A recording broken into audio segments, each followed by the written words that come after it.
NR competitive classes में मैं हेमंत कुमार शर्मा आप सभी का स्वागत करता हूं। दोस्तों आज हम पढ़ने वाले हैं औसत भाग 4। औसत जो टॉपिक है पूरा वो 4 भागों में कंप्लीट है। ये आखिरी भाग है तो आपको चारों भाग नियमित रूप से देख लेना, ठीक है। हमने भाग 1 में जो लिया है वो है औसत का बेसिक कॉन्सेप्ट और औसत के जो सवाल मिश्रण से बन सकते हैं कि हमने कौन कौन से सवाल में हम एलिगेशन मिश्रण लगा सकते हैं, ठीक है। अब भाग 2 की बात करते हैं। तो भाग 2 में क्या है, तो भाग 2 में हमने पूरा खिलाड़ियों की पालियों पर आधारित प्रश्न पढ़े होंगे, उसका कॉन्सेप्ट लिया है, ठीक है। भाग 3 में हमने मिक्स क्वेश्चन लिए हैं और औसत चाल का कॉन्सेप्ट जाना है, ठीक है। भाग 4 में हम पढ़ने वाले हैं कि प्राकृत संख्याओं का औसत क्या होता है, वर्गों का औसत क्या होता है, घनों का औसत क्या होता है, सम का औसत क्या होता है, विषम का औसत क्या होता है। तो आप क्रम से चारों पार्ट देखना, आपके कॉन्सेप्ट क्लियर हो जाए, ठीक है। अब पहला प्रश्न समझो, क्या लिखा हुआ है, प्रथम 50 प्राकृत संख्याओं का औसत क्या है, ठीक है। यहाँ पर आपको 2 चीज़ें जानने को मिल जाएंगी कि एक तो उनका योग ज्ञात करना, एक उनका औसत ज्ञात करना, जो आपके नंबर सिस्टम में भी काम आएगा और यहाँ भी काम आएगा, ठीक है। अब एक चीज़ ध्यान समझो कि लगातार की बात की जाए, ठीक है, या अंतर समान हो, ठीक है। लगातार हो या क्या हो, अंतर समान, ठीक है। तो औसत बराबर क्या होता है, योग बटे कुल संख्या, ठीक है। ये औसत का बेसिक फॉर्मूला होता है, ठीक है। अब हम योग क्या होता है, संख्या पद्धति के लिए हम जान लेते हैं यहाँ से कि योग क्या होता है। तो योग के लिए फॉर्मूला होता है प्रथम प्लस अंतिम बटे 2 इंटू एन, ठीक है। इंटू क्या होता है, एन, ये तो योग होता है। अब कुल टोटल संख्या कितनी है, तो एन संख्याएं हैं जैसे, तो इससे एन से एन कट गया, तो औसत का फॉर्मूला क्या हो गया, प्रथम प्लस अंतिम बटे 2, ठीक है। क्या फॉर्मूला बन गया, प्रथम प्लस अंतिम बटे 2। तो प्रथम कितनी है 1 और अंतिम कितनी है 50, लगातार 50 की बात की है, बटे 2 मतलब 51 बटे 2 मतलब 25.5। ध्यान से समझना है इसको, ठीक है, कि औसत बराबर क्या होता है, योग बटे कुल संख्या। और योग क्या होता है, संख्या पद्धति में अगर हम लगातार संख्याओं का योग निकालें तो क्या होगा, प्रथम प्लस अंतिम बटे 2, और कुल संख्याएं कितनी होंगी, तो एन से एन कट जाएगा, तो औसत क्या बच जाएगा, प्रथम प्लस अंतिम बटे 2, ठीक है। क्लियर है। अब हम बात करते हैं दूसरे क्वेश्चन की। क्या लिखा हुआ है, प्रथम 25 प्राकृत संख्याओं के वर्गों का औसत ज्ञात कीजिए। अब ये किसकी बात हो रही है, वर्गों की बात हो रही है। तो अब देखो औसत बराबर क्या होता है, योग बटे कुल संख्या, ठीक है।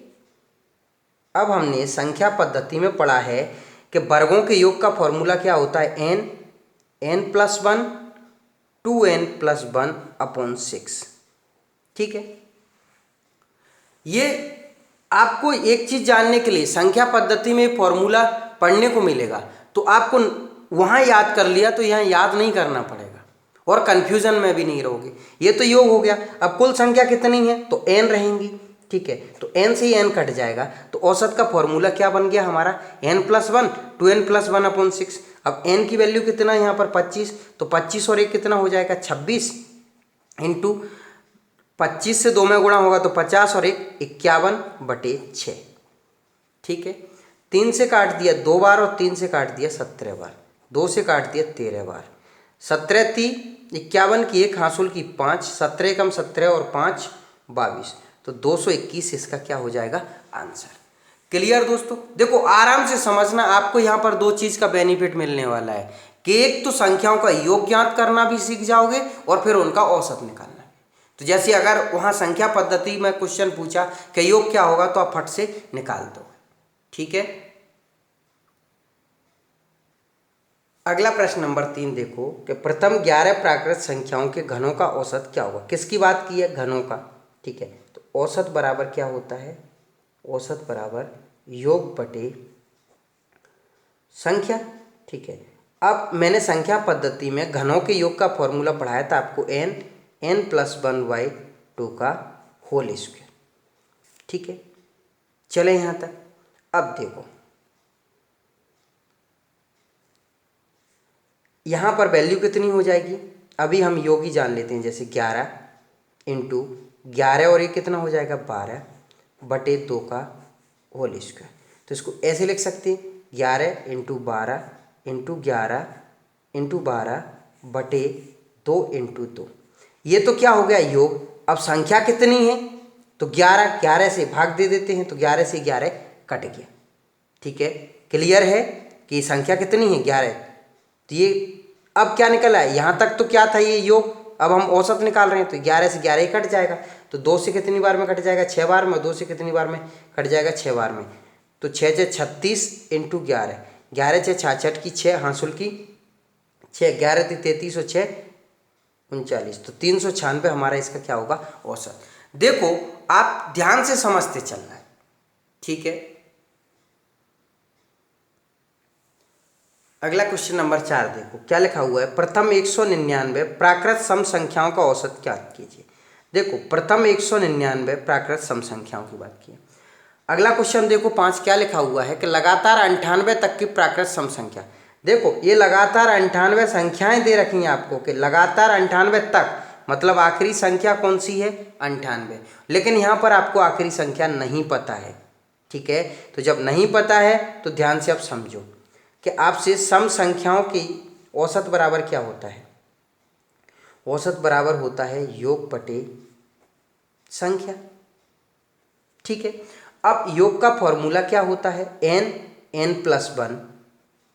ठीक है, सम संख्याओं के योग का फॉर्मूला क्या होता है n+1।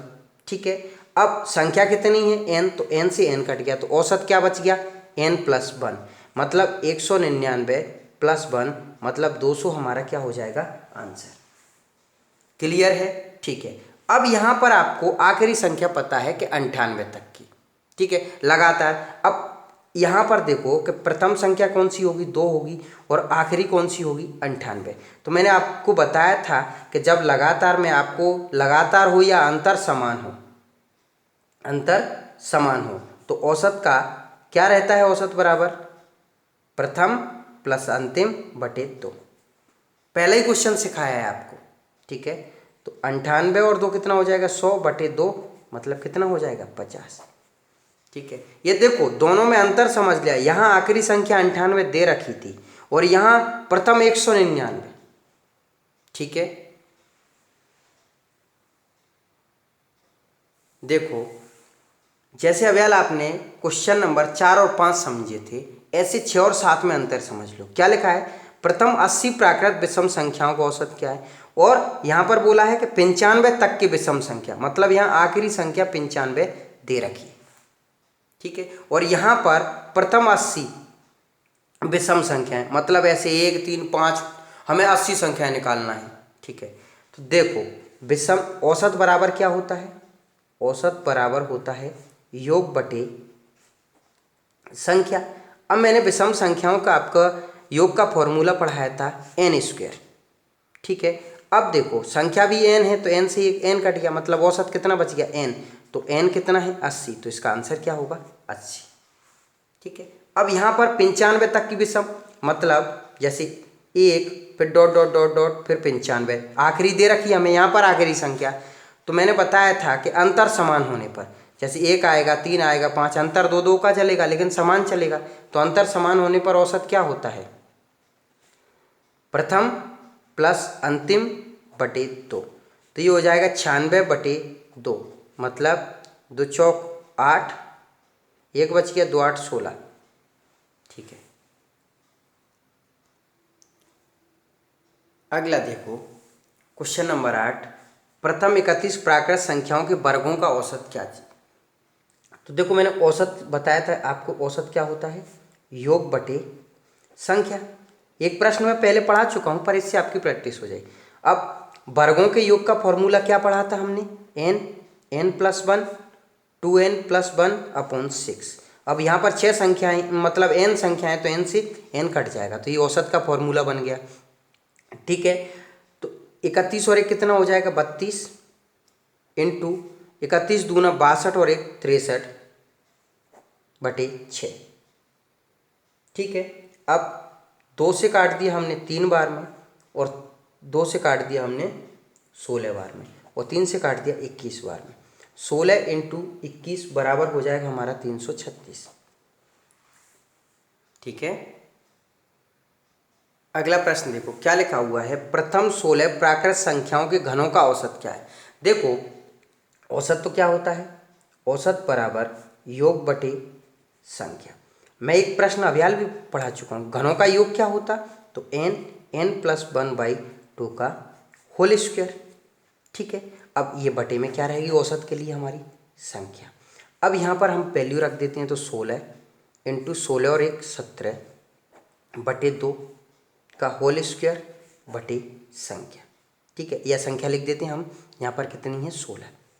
ठीक है, तो अब आगे क्या हो जाएगा ये कि 16 इंटू 17/2 इंटू 16 इंटू 17/2, और ये वाला बटे पहुँच जाएगा, संख्या कितनी है 16 ऊपर, 16 से 16 कट गया, 2 से कट जाएगा 8 बार में, और 2 से कट जाएगा 4 बार में, मतलब 17 इंटू 17 इंटू 4। ठीक है, अब 17 का स्क्वायर तो हो जाएगा कितना 289 इंटू 4 बराबर हो जाएगा हमारा 1156। ठीक है, देखो मैंने इस तरीके के आपको 2 प्रश्न करा दिए हैं, आप आराम से बस कॉन्सेप्ट को समझो और हल करो। यहाँ से 2 चीज़ क्लियर रहेंगी कि अगर संख्या पद्धति में योग निकालने की बात कर देगा तो आपको फॉर्मूला पता है, औसत में बात करेगा तो आपको दोबारा से फॉर्मूला याद नहीं करना है। ठीक है ना। अगला प्रश्न देखो क्या लिखा हुआ है, 1 का स्क्वायर, 2 का स्क्वायर, 3 का स्क्वायर, 4 का, 5 का, 6 का, 7 का, 8 का, 9 का, 10 का, फटाफट क्वेश्चन पढ़ लो, का औसत क्या होगा। अब देखो ये किसका लिखा हुआ है, वर्गों का। औसत बराबर क्या होता है, योग बटे संख्या। ठीक है, यहाँ पर क्या दिख रहा है आपको, वर्गों का योग। वर्गों का योग मैंने क्या बताया था, n+1 2n+1/6। संख्या क्या है, n है, तो इस वाले n से ये n कट जाएगा। ठीक है, तो हमारा फॉर्मूला ये बन गया। अब तीसरा क्वेश्चन चल रहा है वर्गों वाला, तो आप ध्यान से समझना है और हल करना है। तो n कितना है 10, 10 और 1 कितना हो जाएगा 11 इंटू 10 दूना 20 और 1 21/6। ठीक है, 2 से काट दिया हमने 3 बार, 2 से हमने कितनी बार काट दिया 3 बार, और 3 से काट देते हैं हम 2 बार, और 3 से काट दिए 7 बार, तो 77/2 मतलब आ जाएगा 38.5। ठीक है, अगला प्रश्न देखो क्या लिखा हुआ है, 60 के सभी गुणकों का औसत क्या है। गुणक मतलब मल्टीपल होते हैं। अब 60 कौन कौन सी संख्या से कटती है, तो देखो 1 से कटती है, 2 से कटती है, 3 से कटती है, 4 से कटती है। देखो 1 से 1 60, 2 से 30 बार में कट जाएगी, और 3 से 20 बार में, 4 से 15 बार में, 5 से 12 बार में, 6 से 10 बार में। अब 7 से नहीं कटती, 8 से भी नहीं कटती है, 9 से भी नहीं कटती है, लेकिन 10 से कट जाएगी 6 बार में, 12 से कट जाएगी 5 बार में, और 15 से कट जाएगी 4 बार में, और 20 से कट जाएगी 3 बार में, और 30 से कट जाएगी 2 बार में, और कुछ 60 से कट जाएगी 1 बार में। तो अब ये तो हो गए क्या गुणक। अब क्या पूछा इनका औसत, तो औसत क्या होता है योग बटे संख्या। तो 1 + 2 + 3 + 4 + 5 + 6 + 10 + 12 + 15 + 20 + 30 + 60 बटे कितनी संख्या हो गई, 1 2 3 4 5 6 7 8 9 10 11 12 संख्याएं हो गई। जब हम इनका टोटल करेंगे तो 168 आएगा बटे 12 बराबर 14 हमारा आंसर होगा। दोस्तों काफ़ी अच्छा टॉपिक है औसत, मैंने आपको बहुत व्यवस्थित तरीके से समझाया है। अगर आपको मेरे वीडियो पसंद आते हैं तो प्लीज़ चैनल को लाइक शेयर एंड सब्सक्राइब जरूर किया करो। धन्यवाद। अगर आप क्रम से चारों पार्ट देख लेंगे तो औसत आपसे लगभग पूरा बन जाएगा।